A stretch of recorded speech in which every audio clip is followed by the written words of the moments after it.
philosophical Taoism.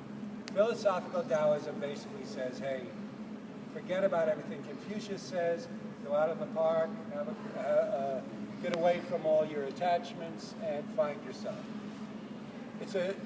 And it evolved into a kind of a hippie lifestyle for the intelligentsia.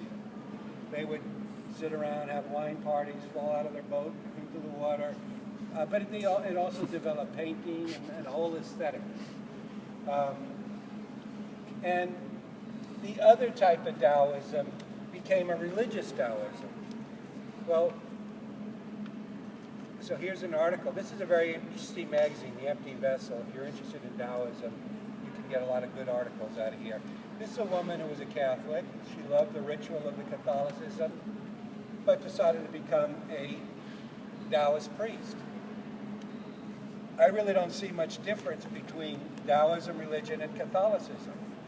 Taoist religion preaches certain kinds of celibacy in order to nourish your chi. They also have charms and medals that you can wear that are going to protect you in some kind of way. They also have confession. They also have funeral rites, marriage rites, birth rites. I really find it hard to understand why a Catholic would go into religious Taoism, except that they're almost the same thing. Now, there are some differences. As you notice in this article, the priest happens to be a woman. What other organization today, besides the church, could say women aren't good enough to do this or women aren't good enough to do that?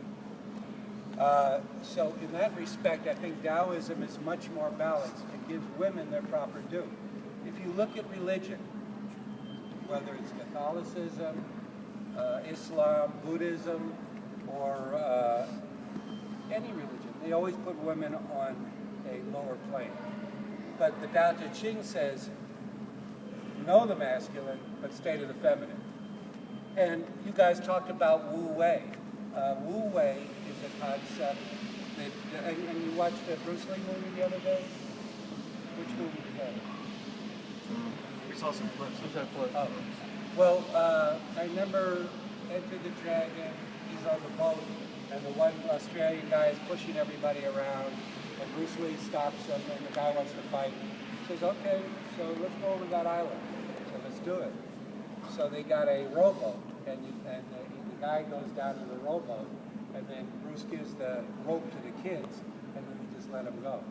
How do you fight without fighting?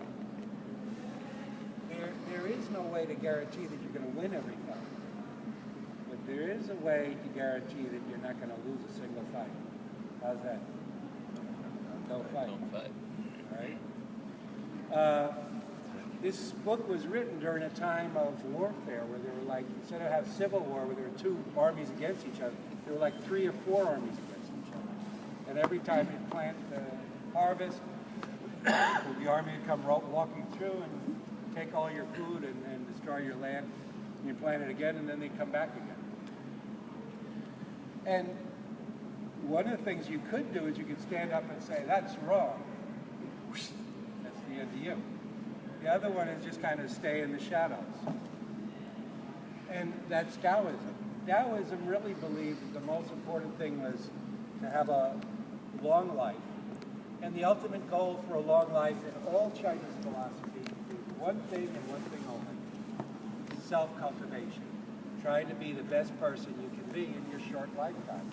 With the understanding being that if you can keep it together, maybe you'll be awakened, maybe you'll be enlightened.